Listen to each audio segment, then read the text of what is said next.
H-5 langsung kerjain project itu. Awal gue di reject tuh. In total dapat berapa? 30 sekian juta tuh guys. Apa nih kripto gitu. Kuliah di BINUS, Master of Computer Science. Di BBCC mungkin lu pernah undang juga dari chain-chain lain. Dan kenapa finally you decided to go with Liz? Gue yakin Liz bener-bener komit lah. Kenapa you are not going with a CTO role? Ini bener-bener lu harus ingat ini. Hi guys, welcome to the Liz C Podcast, Liz Lunch and Learn. Today kita ada guest special. Oke, halo guys. Jadi nama gue Azin Jalifunas, biasa dipanggil Azin. Sekarang gue lagi kuliah di BINUS, Master of Computer Science, dan juga di list sebagai dari founder of ProxyEats, project dari list. FYI nih, si Azin ini bukan cuman founder ProxyEats aja, tapi juga founder dari BINUS Blockchain and Crypto Club. Kalau boleh tahu, kenapa sih start si BBCC ini? Oke, jadi ketika gue semester 4 dan semester 5 di kuliah pas S1, itu ada peminatan gitu lah, namanya streaming gitu. Nah, kebetulan di tahun pertama, di tahun itu BINUS tuh launching program Blockchain Technology and Business. Jadi kita belajar 6 course gitu. Nah ya udah, gue ambil program itu, dan ketika gue ambil program itu, banyak nih temen gue yang juga pada ambil program itu. Kebetulan kayak, kalau kita belajar di kelas doang gitu, kita nggak bisa nih explore ke luar, terus kita nggak bisa juga nih sharing apa yang kita pelajarin lah ke anak-anak BINUS yang lain gitu. Makanya ya gue inisiatif lah, gue bilang ke dosen gue kayak, Pak, gue mau buat klub gitu. Gue buat BBCC gitu, BINUS Blockchain and Crypto Club, biar anak-anak BINUS tuh pada aware juga terhadap blockchain dan crypto kayak gitu. Oke. Itu backgroundnya. Nah, kalau boleh tahu, susah gak sih ngumpulin masanya untuk bikin klub ini? Kalau dulu soalnya gue di kampus kalau mau bikin a new club yang dulu belum pernah ada, itu kayak harus ada minimal sekian orang nih. Kayak minimum kuota dulu baru bisa nih bikin. Ada gak sih kayak gituan? Gue kira itu di BINUS doang gitu ya, kayak susah banget. Ternyata di semua univ ya gitu ya. Iya. Kebetulan ada tuh, kayak ya minimum dari tiap region itu harus 30 student gitu. Kebetulan kayak kan BINUS regionnya banyak gitu ya. Oke. Ada Kemanggisan, Alam Sutra, Bekasi dan sebagainya. Jadi gue kumpulin lah tuh dari berbagai region gitu. Dan juga background jurusannya juga harus beda-beda tuh. Oke. Dan juga ada minimum GPA-nya juga. Dan SKS yang udah diambil gitu. Kayak, wah anjir ribet banget gitu kan. Terus juga klub yang kita buat itu nggak boleh sama dengan klub yang existing gitu. Iya. Ketika gue ngajuin itu, ya udah, gue harus memenuhi syarat itu juga kan. Ada proposal, ada buat pitch deck, buat presentasi, terus ya tanda tangan gitulah. Nah ketika gue coba proposal, awal gue di reject tuh. Kayak, apa nih kripto gitu. Di reject ya? Reject. Tapi kalau boleh tahu, reasoningnya apa tuh kalau di reject pas itu, yang pertama kali? Jadi di BINUS tuh yang ngurus itu adalah lembaganya gitu, namanya SSO gitu, Student Support Office. Kayak ketika mereka lihat apa nih kripto gitu, mereka mikirnya, ini udah ada nih di klub cyber security community gitu. Mereka bahas tentang kripto juga tuh. Nah, kriptonya kan, kriptografi ya. Yang itu hal yang beda lah ya, different thing lah gitu. Ya udah, di situ gue jelasin kayak, Pak, ini beda loh Pak. Ya udah, gue jelasin di situ. Ketika mereka tahu hal itu, dan ternyata bagi mereka tuh itu masih something new gitu. Jadi gue harus educate mereka. Ya udah dieducate sama gue. Ya udah, akhirnya bisa Proof ya. Approve. Oke. Emang crypto and blockchain is still something new lah ya. Sebenarnya selain crypto, what's your life outside crypto nih? Oke. Biasa gue weekly sama teman gue biasa driving golf gitu. Terus juga ya baru 3 bulanan gue udah baru mulai gym sih gitu. Wih, nge-gym di mana tuh? Spill dong. Di FTF. FTL. Oke, kalau nge-golf?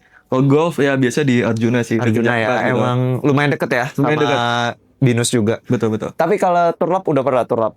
Itu belum sih, kayak cobain benerin drivingnya dulu lah. Baru turlap lah. Percuma gue turlap tapi drivingnya masih. Katanya tuh harus dicoba dulu, nanti bisa. Gitu. Next lah bareng kali ya. Bisa. Boleh. Nah, sekarang kan kamu lagi S2 Computer Science ya, di betul. BINUS. Dan sebenarnya kan Computer Science ini is a very wide range lah of spectrum. Ada data, ada AI, ada web dev, ada software engineering, ada cloud engineering, cyber security, dan baru ada blockchain and Web3. Kenapa eventually you decide to go with blockchain and Web3? Kenapa nggak AI? AI lagi hits banget loh. Oke, kebetulan karena gue S2 juga ya, berarti gue udah coba inilah berbagai hal lah field di computer science gitu. Awalnya emang pas peminatan itu, gue semester 4 mau ambil peminatan AI itu dibanding blockchain gitu. Karena itu juga peminatan masih baru yang blockchain. Terus ketika gue pikir, oh AI itu lagi hype sekarang banget gitu. Ketika gue udah lulus, apakah AI masih hype gitu? Gue mikir sampai sana gitu. Soal AI itu teknologi kayak udah cukup lama lah gitu. Dan ketika gue udah lulus, pasti opportunity-nya bakal berkurang nih. Kalau gue ambil AI, pasti banyak juga nanti AI spesialis atau AI engineer yang sama-sama lulus juga di tahun itu. Nah, ketika gue tahu, oh ada blockchain gitu, ini masih something new gitu. Ya udah, opportunity gue sama chance gue buat kesana tuh masih besar gitu. Oke, so mungkin kalau bisa dibilang lu berangkatnya karena job opportunity, I would say kayak awalnya gitu. begitu. Oke, tadi you talk about job opportunity. Tapi kan kalau di crypto, kita kan have this 4-year cycle yang nggak tahu apakah akan terulang lagi. Karena kan lately emang institusi udah mulai banyak masuk, regulasi udah mulai lebih rapi, dan sebagainya, dan sebagainya. Many positive things and many improvements in the space. Tapi many people still believe with the 4-year cycle. Dan itu kan secara tidak langsung akan menentukan pekerjaan ya. Atau Yes. kayak liquidity-nya kemana gitu. Kayak tech kan sempet tech winter juga. Itu Betul. kan musim-musim investasi dari VC udah habis.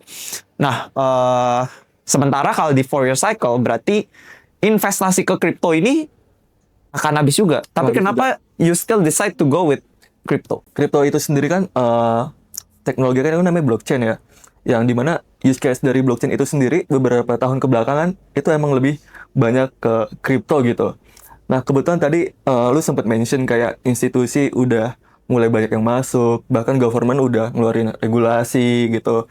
Nah, ketika government udah ngeluarin regulasi, institusi baik yang masuk, use case dari blockchain tuh nggak sekedar kripto doang, bisa ke field yang lain, karena blockchain tuh luas juga gitu, dan suatu teknologi yang bisa diadaptasi ke semua field lah gitu. Dan juga stablecoin belakang ini lagi rame juga gitu kan. Oh. Ya stablecoin itu bakal bisa jadi daily payment gitu. Dengan stablecoin jadi daily payment gitu, itu liquidity crypto kedepannya sih bakal terus ada sih. Nggak mungkin cycle berikutnya itu bakal beda sih sama cycle-cycle sebelumnya. Oke, so you believe the upcoming cycle will be different ya? Yes. Karena kayak regulasi udah makin oke, harusnya tidak 4-year cycle lagi. Yes. Nah, kebanyakan orang kan kenal, mungkin teman-teman di sini nih juga kenal crypto atau blockchain itu awalnya dari Bitcoin. Tapi katanya Azin ini kenalnya malah dari Ethereum dulu. Yes, betul. Nah, boleh ceritain nggak sih kenapa kok kayak bisa kayak begitu? Oke, jadi kayak background gue emang awalnya tuh teknikal gitu kan ya. Gue udah mulai kenal coding, programming itu dari SMP gitu. Gue buat project lah di SMP, kayak buat bot di Line gitu. Dulu banyak lah bot di Line gitu. Bot di Line ya? Betul. Oke. Nah, project gue buat bareng temen gue.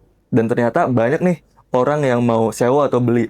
Ada yang dari Turki, Thailand, Aussie, dan sebagainya. Ketika ada klien nih dari Thailand, mereka tuh biasa payment tuh pakai PayPal gitu. Dulu gue PayPal pakai atas nama ortu gue, kan belum cukup. Iya, belum SMP seumur ya. kita. Nah, biasa ya udah pakai PayPal gitu paymentnya.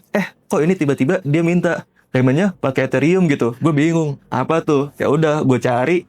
Oh, gue harus ada wallet address. Ya udah gue buat waktu itu, gue terima gitu. Bot-bot seperti apa sih yang lu buat ini?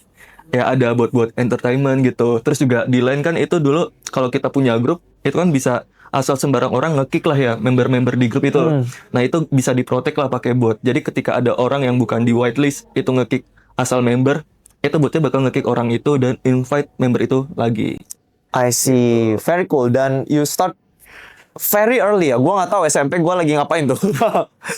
Akhirnya Ethereum lu ini kemana tuh, Azin? Kebetulan juga ya masih SMP gitu. Terus lagi baru dapetnya duit sendiri gitu kan. Lagi seneng-senengnya juga. Apalagi lagi seneng-senengnya main game gitu. Ya habis gue dapet Ethereum ya, gue jual ke temen gue. gue buat beli top up PUBG, game-game di Steam, upgrade PC kayak gitu. Oke, sangat disayangkan ya. Sangat disayangkan. Sangat disayangkan. Coba gue simpan sampai sekarang. Nah, mungkin Azin sudah tidak ada di sini.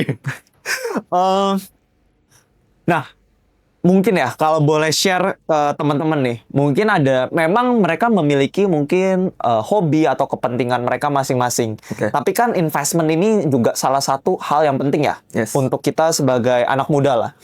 Nah, gimana sih biar mereka tuh nggak mengulangi hal yang sama dari segi investment? Nggak harus Ethereum ya, mungkin teman-teman ngeholdnya koin lain atau mungkin ngeholdnya list, that's even better. Tapi gimana? Ada saran nggak sih biar mereka tuh nggak kayak lu gitu? Ternyata akhirnya spending ke yang ternyata nggak perlu lah sebenarnya. Perlu. Dan akhirnya kan sangat disayangkan, Sangat disayangkan. regret gitu. Oke. Gimana sih? Any tips for them? Oke, paling kayak menurut gua untuk Gen Z ya, itu butuh banget sih di masa-masa early gitu, mereka tahu tentang financial literasi gitu. Gua pada waktu itu kayak cukup banget disayangin nih, belum tahu tentang financial management itu kayak gimana gitu. Gua berharap sih sebelum gua tuh nanti ya Gen Alpha gitu, itu mereka harus paham lah tentang literasi finansial seperti itu sih. Jadi mereka tahu nih, lu punya uang dipakai buat apa gitu. I see. Biar nggak menyesal juga ya Nggak di menyesal kemudian juga. hari. Dan juga ketika lu punya uang jangan lu simpen juga gitu, harus lu invest gitu. Oke, biar duit itu bekerja untuk Bekerja. kita. Proxy Eats itu actually project apa sih? Itu basically kayak bank lah pada umumnya, tapi kan bank yang biasa di HP kita gitu. Itu kan biasa buat transaksi fiat lah, rupiah kayak gitu. Nah, kalau ini Proxy Eats transaksi stablecoin simple lah gitu sih. Untuk teknikalnya gitu yang ranah Web3 ya ini mempermudah lah. Kayak biasa tuh stablecoin tuh kalau di Southeast Asia liquidity masih kurang, terus slippage-nya masih tinggi, dan stablecoin itu nggak ada di semua chain gitu. Ya, gua mempermudah bisa swap cross chain, terus bisa menjamin liquidity-nya ada, seperti itu sih. I see. To be honest, lumayan kompleks ya didengarnya. Kepikiran project itu gimana sih awalnya? Apakah pengalaman pribadi saat lu pengen transaksi cross chain, tapi lu cuman punya, gue cuman punya di list nih, atau gue cuman punya di chain tertentu, jadi gue susah, makanya lu berusaha membuat Proxy Eats, atau what's your initial problem gitu? Oke, ya awalnya dari banyak sih. Ini use case real world-nya dulu ya. Dari temen gua yang ketika mereka kuliah di luar gitu, mereka dapat transferan lah dari ortunya gitu. Biasa tuh cross border payment tuh cukup mahal fee-nya, Yes. dan juga nggak langsung instan gitu. Withdrawalnya gitu. Biasa kalau boleh tahu, berapa lama sih waktu yang dibutuhin? Ya biasa 3-7 hari gitu. Hari ya? Hari itu kayak lama banget ya, sedangkan dengan crypto stablecoin itu bisa instan gitu kan. Yes. Dan juga kebetulan kayak waktu itu ketika gue lagi sering-seringnya trade gitu, gue megang lah banyak US stablecoin gitu ya, gue harus off ramps on ramps gitu buat gue pakai buat daily gitu. Kayak itu kan banyak banget step tuh, gue kayak ngeliat nih project-project di luar, ada loh kayak apps lu connect wallet, lu punya stablecoin, bisa langsung buat payment kayak gitu. Nah, gue pengen implementasi itu di Southeast Asia sih. Southeast Asia, oke. Kan lu juga bukan single founder ya Yes, untuk betul. Proxy Eats. Dan ketemu tim-tim yang lain nih, gimana sih ceritanya? Jadi betul, gue bukan single founders. Gue ada 4 orang. Ada Joseph, dia backgroundnya technical. Terus ada Rio, backgroundnya product. Terus Felicia, backgroundnya finance. Dan Valerie, backgroundnya bisnis gitu. Gue nyatuin 2 orang technical dan 2 orang non technical gitu. Gue ketemu dari Joseph sama Rio ini dari kerjaan gue di Binus, ada kerjaan part time full time buat mahasiswa gitu. Gue kayak mereka berdua ini ada potensi gitu di arah teknikal. Jadi gue bawa buat build Proxy Eats ini. Lalu ketemu Felicia dan Valerie dari organisasi gue yang kerana bisnis sama consulting gitu. Terus gue ajak juga dan gue satuin mereka. Gitu. Oke, berarti selain BBCC ada organisasi yang lain ya? Yes, betul. Di sini ya? Oke, sangat sibuk dan sangat aktif. Harus gitu. Harus ya. Nah, tadi lu mention ada technical and non-technical. Yes. Posisi lu sendiri kan as CEO nih di Yes. sini, di Betul. Proxy Eats. Meanwhile, sebenarnya background lu kan computer science. Kenapa you are not going with a CTO role? Oke. Kayak kasih aja CEO role-nya ke Valerie tadi ya. Iya. Iya. Why do you decide kayak gue mau nih CEO role-nya gue aja. Kebetulan tadi gue sempat mention ya, ketemu Joseph dan Rio di kerjaan di Binus, di bagian Yes. IT yang emang buat part time dan full time yang mahasiswa. Ya di situ sendiri gue udah cukup lama, udah 3 tahun lah. Gue ngerasain, oh kehidupan korporat tuh kayak gini, gitu-gitu aja. Dan ternyata tuh bukan gue banget gitu. Dari keluarga juga backgroundnya bisnis gitu. Jadi gue kayak tahu, oh gue harus ternyata bisnis juga nih, biar gue do something lah gitu.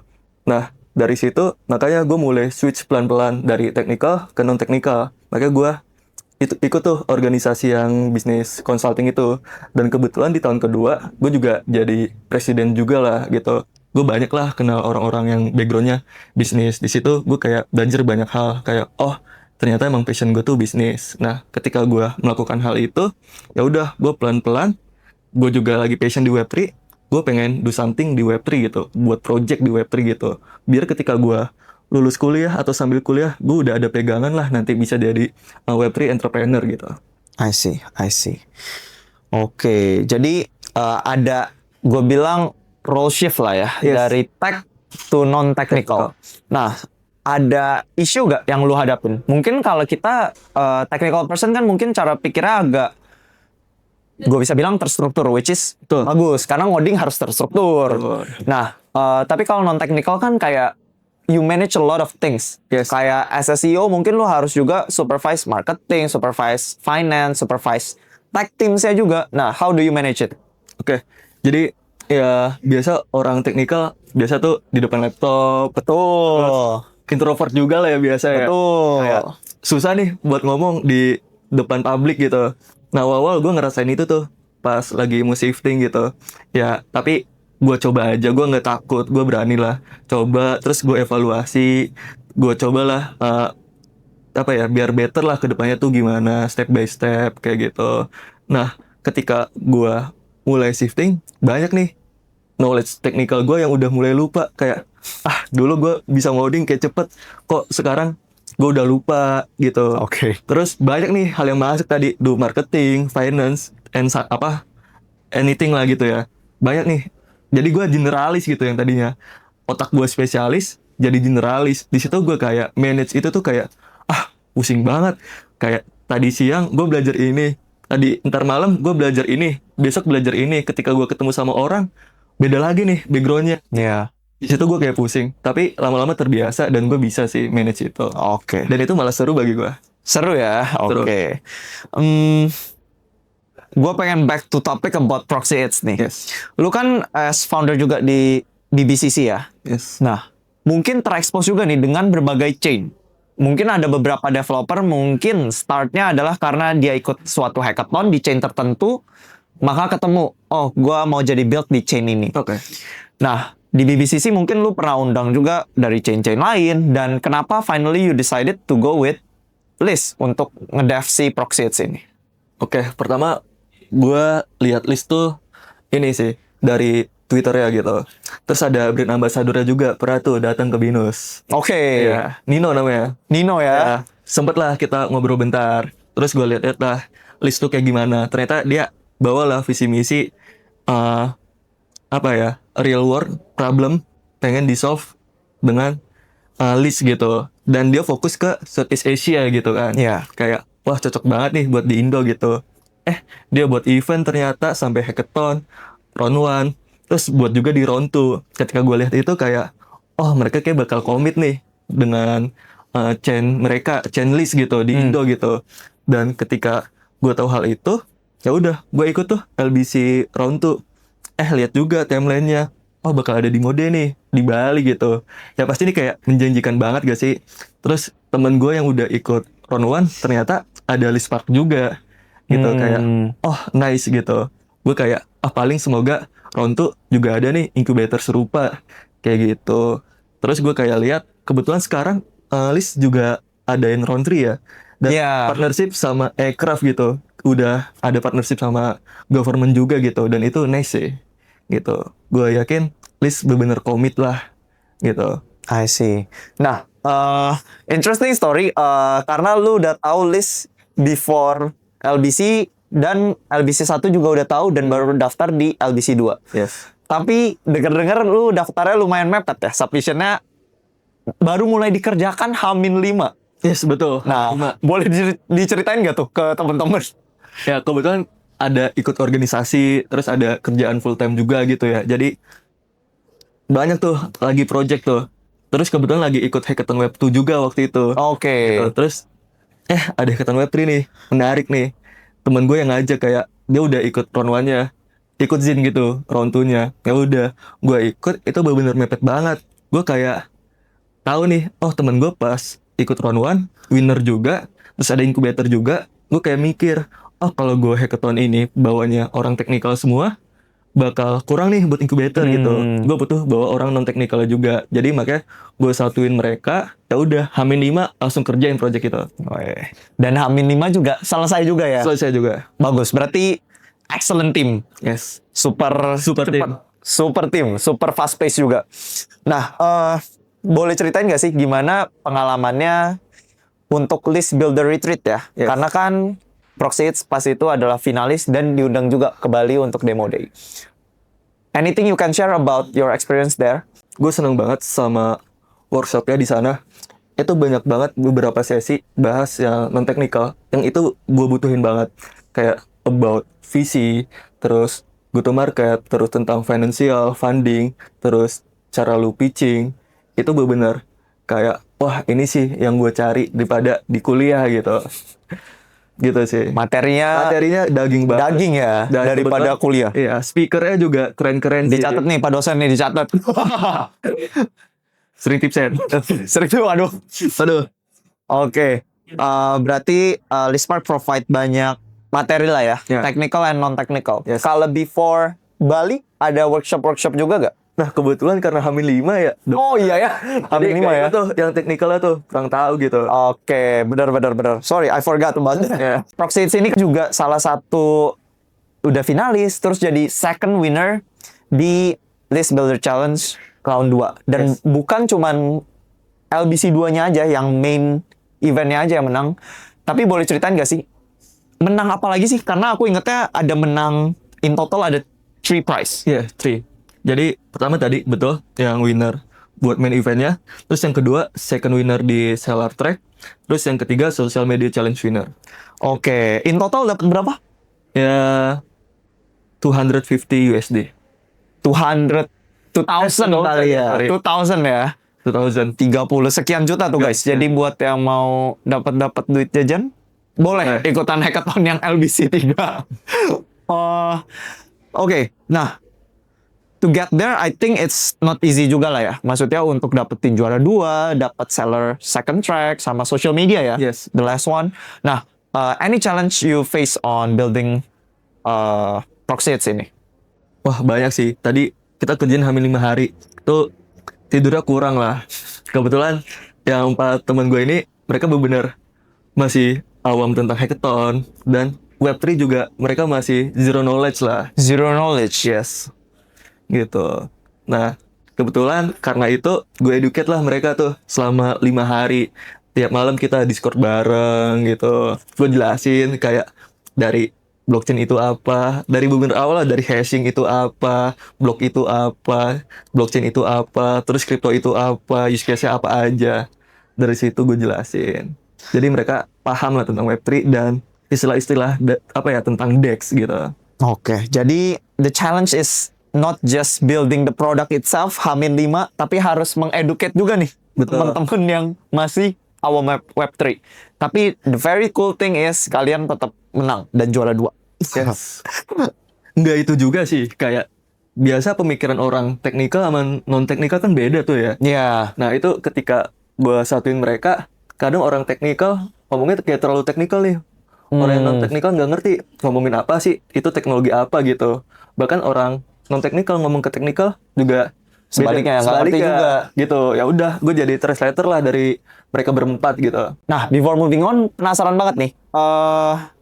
Proxeeds ini akan dilanjutin kah? Atau emang project untuk sekali hackathon jalan aja kah? Karena kan maksudnya emang ada orang-orang itu yang bikin project untuk ikut hackathon, nanti tinggal pindah chain lagi, bikin hackathon, ikut hackathon lagi, and so on and so on. Nah, how about Proxits? Oke, how about Proxy It's? Proxy It's bakal tetap lanjut dan kita komit bakal launch di list mainnet gitu. Oke. Kebetulan kita juga dapat inkubasi lah gitu sama Suci yang dari Vietnam itu. Oke, so nanti berarti Proxits bakal join ke Suci Incubation Program ya? Yes, Itu betul. startnya di kapan? Itu di 4 Oktober. 4 Oktober. Dikit lagi berarti? Dikit lagi ya. Yes. Meskipun kita tidak tahu ini tayangnya kapan, tapi per recording date itu sedikit lagi guys. Jadi untuk teman-teman yang nonton recording atau video ini, mungkin yang segera tayang atau tidak segera tayang, too late ya untuk ikut Suci. Tapi bisa ikut maybe List Park, another List Park, atau another Suci program, atau mungkin the very close itu adalah LBC. Kayak Azin juga.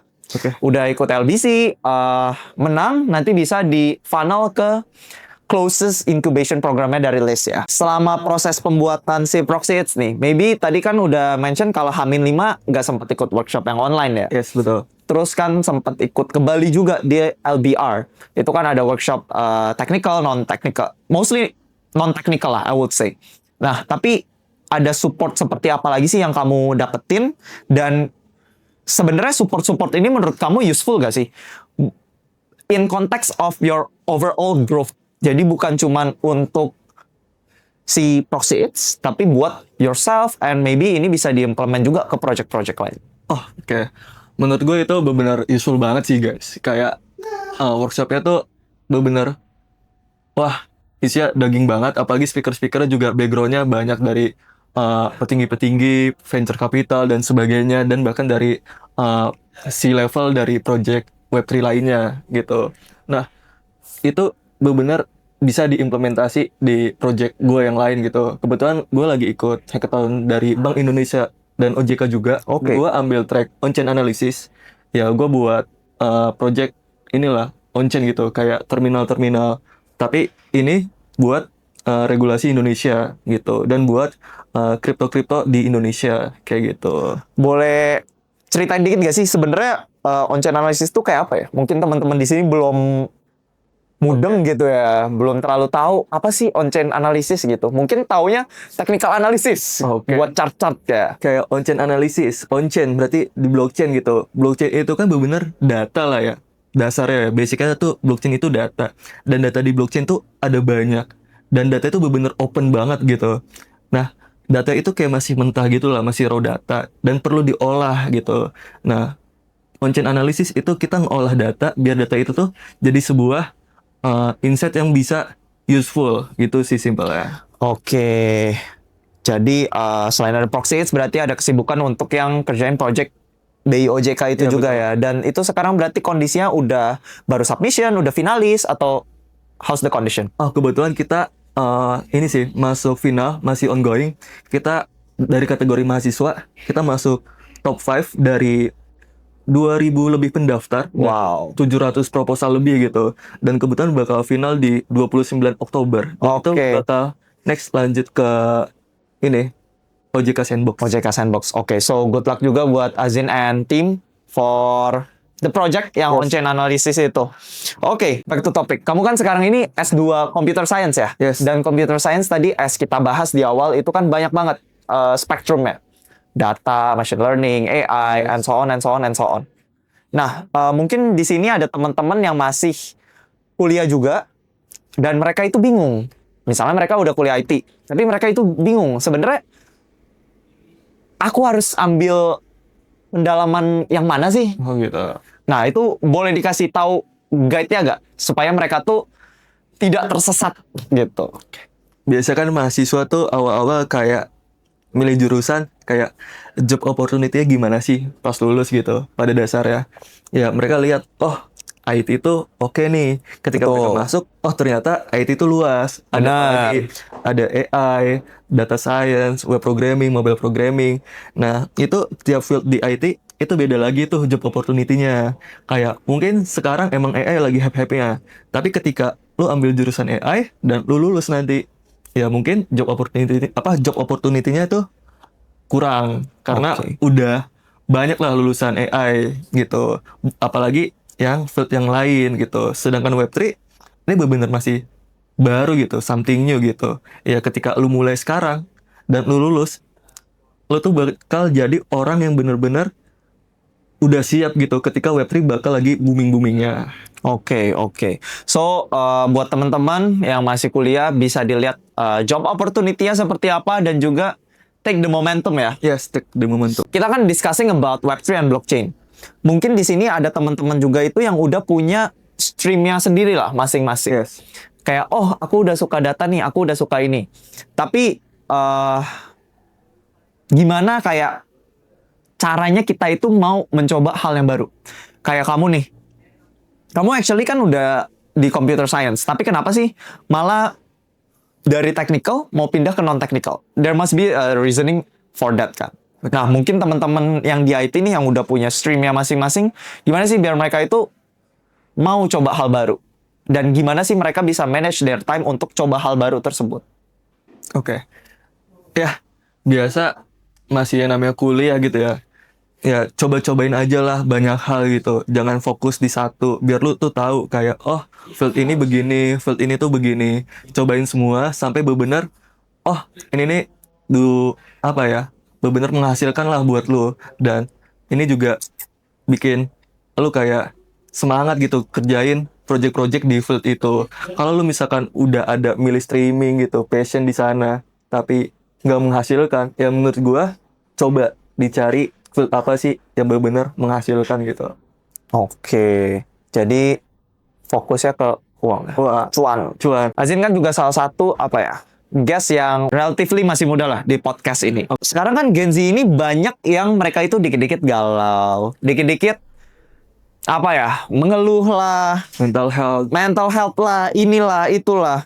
Nah, sementara kamu kan aku lihat kayak sibuk, padat dan positif banget lah activitiesnya. Nah, any tips for them yang mau mencoba moving their apa ya habits? Oke. Any tips for them? Ya, paling ikut aja sih kegiatan-kegiatan positif sampai lu tuh nggak ada waktu buat ngelakuin hal yang negatif gitu. Jadi ketika lu lihat HP lu, kalender lu, isinya tuh hal-hal yang positif semua. Ketika lu ngelakuin itu, ya awal-awal paling lu bakal kayak bosen gitu. Tapi kalau udah sebulan, 2 bulan, 3 bulan, lama-lama terbiasa dan itu bakal jadi habit yang positif. Oke, Cobain aja dulu. coba aja dulu ya. Pasti ada jalan Pasti ada kata jalan. suatu brand. Before closing, Azin, ada gak sih satu hal yang kamu sesali Oke. yang bisa jadi pelajaran buat teman-teman yang ada di sini nih? Oke, apalagi yang namanya anak IT ya. Yang biasa tuh tugas kuliah kita disuruh buat project gitu, project IT gitu.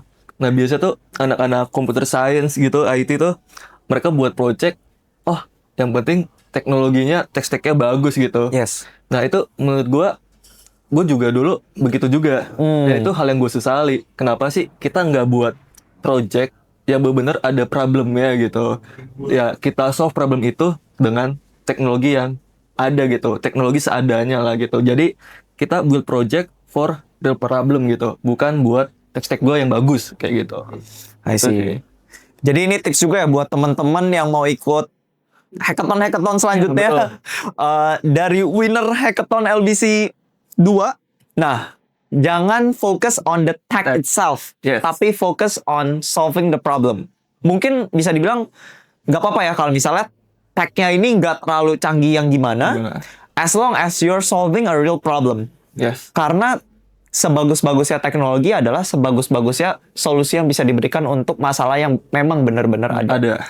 Karena kadang ada juga ya potensi-potensi kayak, oh ya, gue udah selesai nih bikin produk yang sangat bagus, teknologi yang bagus, tapi malah apa ya, problemnya baru dicari. Jadi Itu banyak banget sih. yang cocok gitu, Betul. ya kan? Itu gua sih pada dulu dan teman-teman gua. Pada masanya. Pada masanya.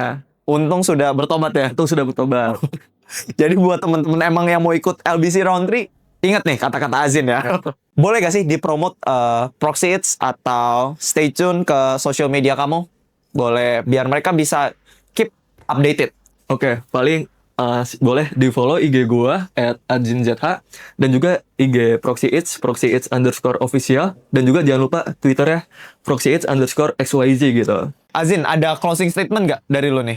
Oke, paling buat teman-teman yang masih mahasiswa yang lagi seneng-senengnya ikut hackathon gitu, ya jangan hackathon itu jadi apa ya, ajang project lu itu buat win gitu. Tapi project lu tuh harus benar-benar lanjut lah gitu, biar jadi company beneran.